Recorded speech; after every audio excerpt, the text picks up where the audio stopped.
Welcome back to lecture series in circuits and networks. So today we are doing RLC circuit problems in case of a switching circuit where we are connecting a AC source. In previous classes we did a lot of problems in same RLC circuits, but they were with DC source. Today we are considering AC source. So in previous class we were discussing about RL circuit with AC source, and we can also do some problems with RC circuit with AC source. But if you are okay with RLC circuit, there is no much importance in spending time for solving RC separately. Everything will be same. So you have to practice problems on RC circuit with AC by referring in some textbooks or some other videos. So now we are going to RLC circuit with AC source. So the figure is showing a switch S having a resistor, inductor and capacitor. So it's a RLC circuit and we are having a switching. The switching shows that initially the switch was open and it will close. The arrow mark shows that it will close at t is equal to 0. So please read the question.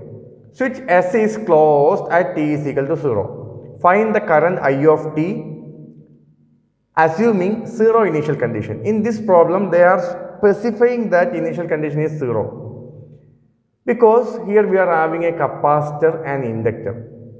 If inductor is there, we know that without having this path, inductor cannot establish any current. So even though in some past infinity time the switch may be closed, I don't know. At present switch is open and we are going to close the switch at t is equal to 0. Even though the inductor is having some energy stored in it, it is not having a path, so it cannot produce initial current I0. But if you are having a capacitor, it can have an initial voltage, stored voltage V0. It may be having a stored voltage V0. Even though it is not having a path there, it can process that voltage. Okay.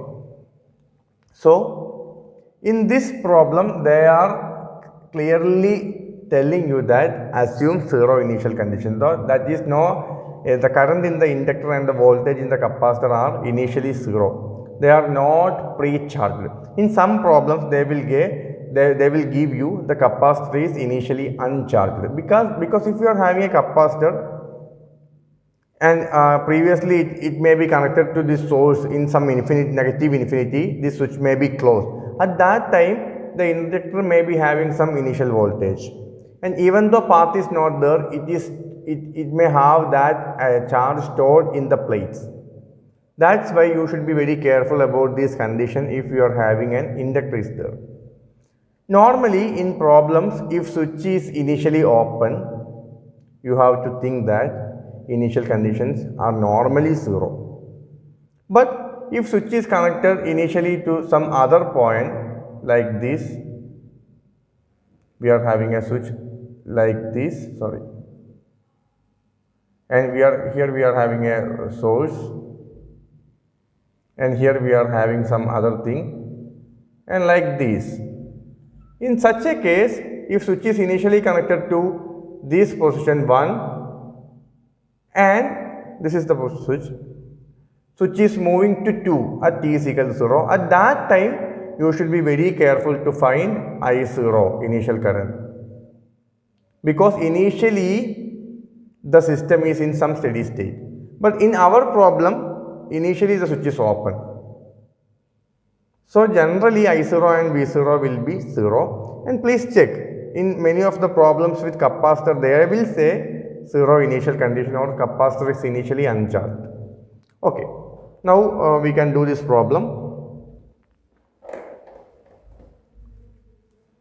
So this is a simple problem because the switch is having only 2 positions and no other path is provided like this example. The switch may be open or closed. No other possibility for connecting to some other source. Nothing like that. Okay. So IL0 and inductor IL0 minus is initial current of inductor IL is 0 and Vc of 0 minus is initial voltage of capacitor, both are 0. Now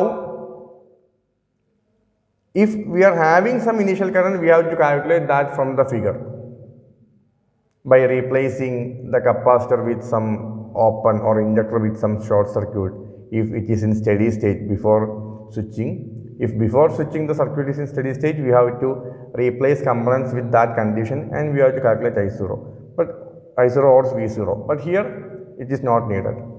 Now I am directly going to the case where time at t greater than 0. At t greater than 0, we know that switch will be closed and a resistor is there, an inductor is there, and we are having a source. Okay. An inductor should be represented in S domain. I am drawing S domain. As it is S domain, an inductor should be represented with L into S, that is 1 into S, 1S. If we are having some initial current, we have to connect a voltage source in parallel and its value will be I0 into Ls. But we are not having any initial current. And here we are not having any initial voltage, so capacitor should be not having a voltage source in series with it. Okay, so how we can represent the capacitor? Capacitor is represented as 1 by Cs in S domain. So that is 1 by 0.5 into S. That is 1 by, sorry, not 1 by, okay, that is 2 by S. So 2 by S is the representation of capacitor, and we know there is no initial voltage in the capacitor, so no need to connect a series voltage source. If we are having initial voltage, we have to connect that in series with it. Okay. Now I am going to apply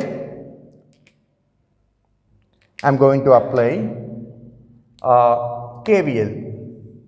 Okay, there is one more thing. It is sine of t. So in S domain it is 1 by Laplace transform of sine of t. 1 by S square plus sine omega t. Laplace transform of sine omega t. 1 by S square plus omega square. So 1 by S square plus omega is 1. Okay, now I am going to applying the KVL. Take polarity like this. So initially current is entering at this point. So minus 1 by S. This is I of S. S square plus 1. It is a voltage source. Plus the value of this resistance is 2 ohm. Plus 2 into I of S plus S into I of S plus 2 by S into I of S. So take I of S common. I of S into 2 plus S plus 2 by S is equal to 1 by S square plus 1. So that will be I of S into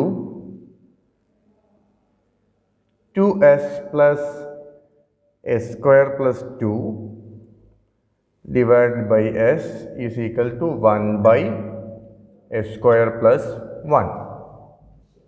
And this will give I of S is equal to 1 by, sorry, not 1 by,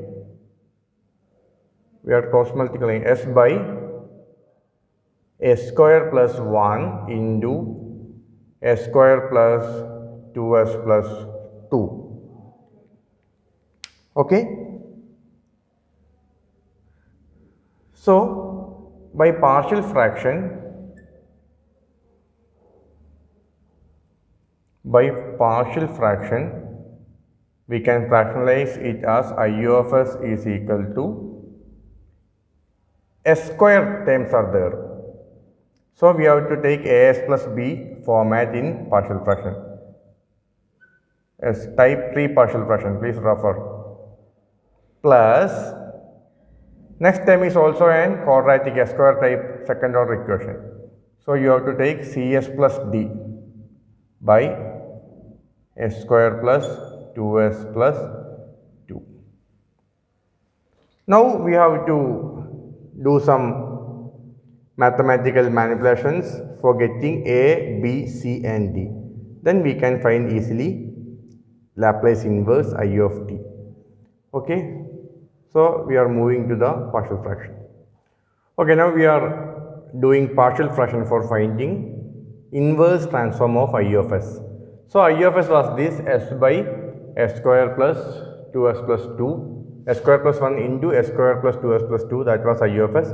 And by using partial fraction, we rearranged this one to a new form.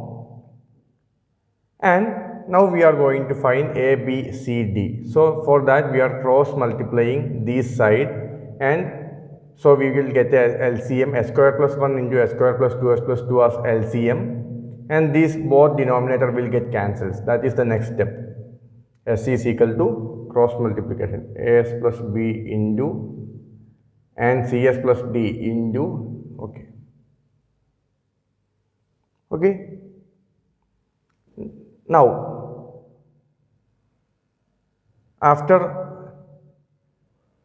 rearranging this equation by cancelling the denominators, now you can open all the brackets.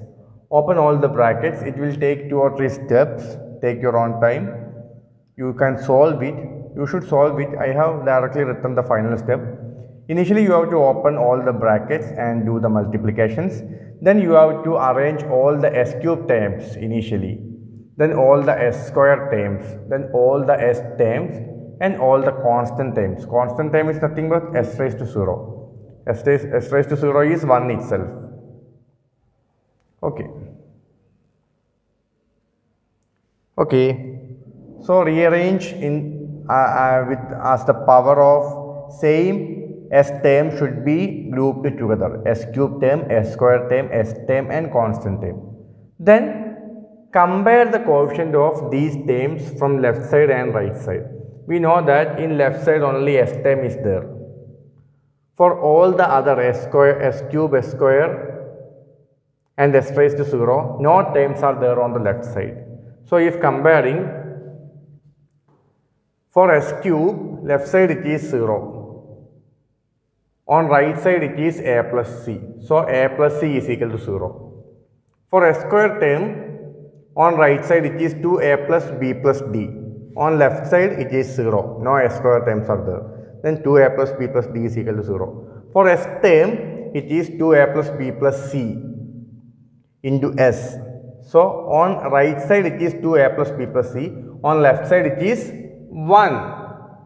1s is there.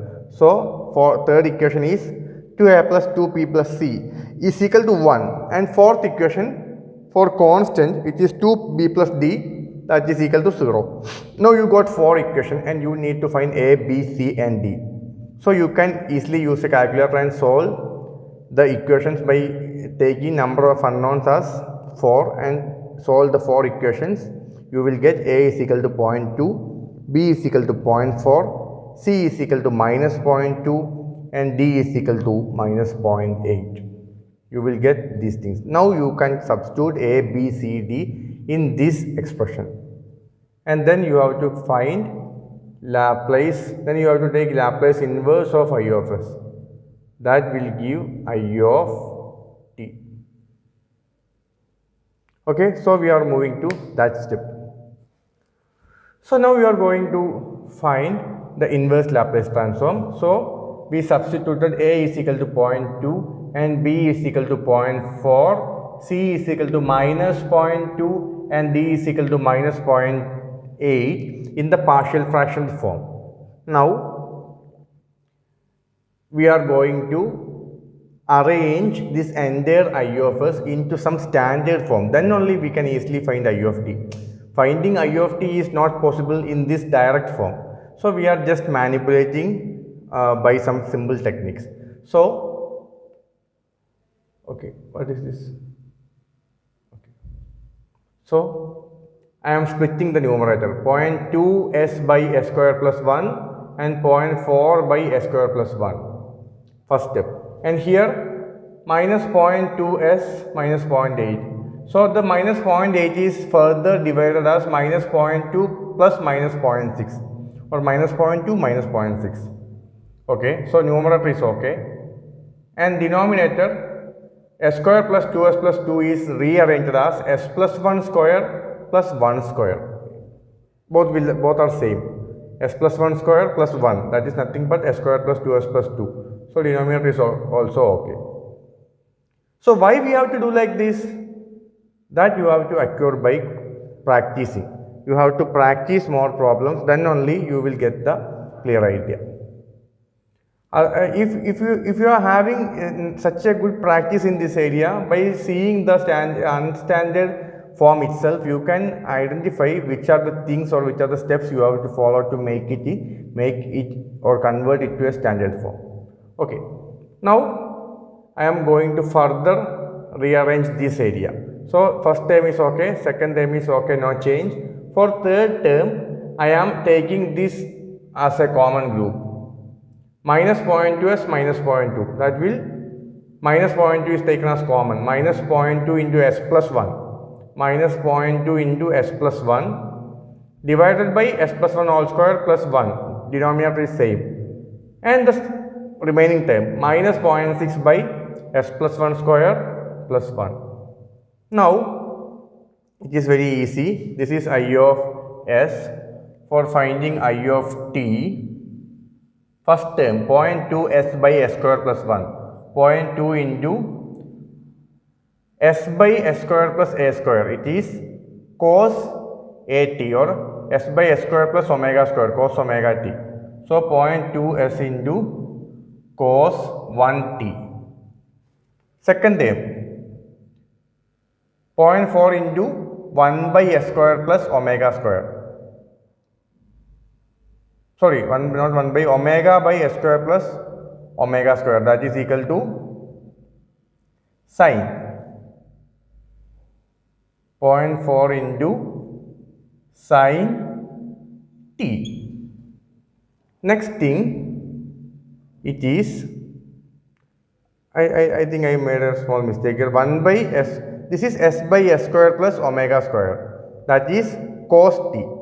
L inverse of s by s square plus omega square, s by s square plus omega square, L inverse of, that is cos omega t.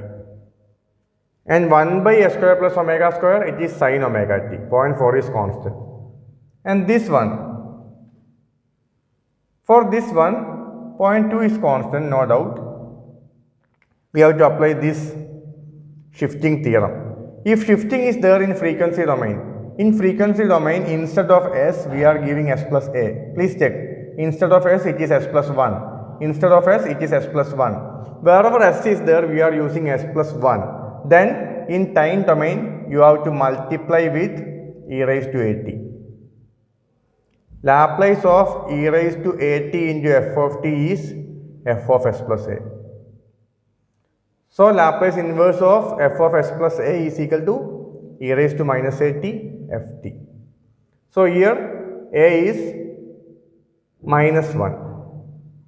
So, e raised to minus 1t into f of s is s by s square plus omega square, that is s by s square plus omega square is cos omega t, cos 1t plus the last term 0.6 is a constant, 1 by s square plus omega square, that is sin 1t, but instead of s there is s plus 1, so shifting is there, so we have to multiply in time domain with e raised to minus at, e raised to minus 1t.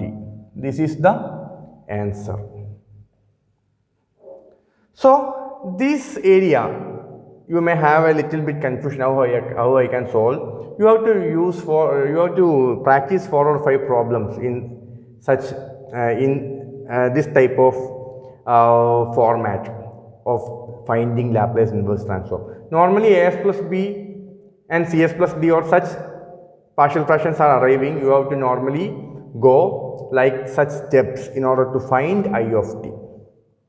Anyhow, I of t, you have already obtained I of t. This is the expression for I of t for t greater than 0. So now you have to practice more problems on RC circuit, RL circuit and RLC circuit with both AC, DC, everything. You have to be very familiar with such problems.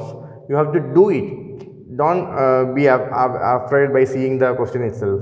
You have to jump into the problems, then you can solve it easily. Everything is there in our videos, but you have to practice more. So hope you enjoyed this video. We'll see with some other topic in the next video. Thank you.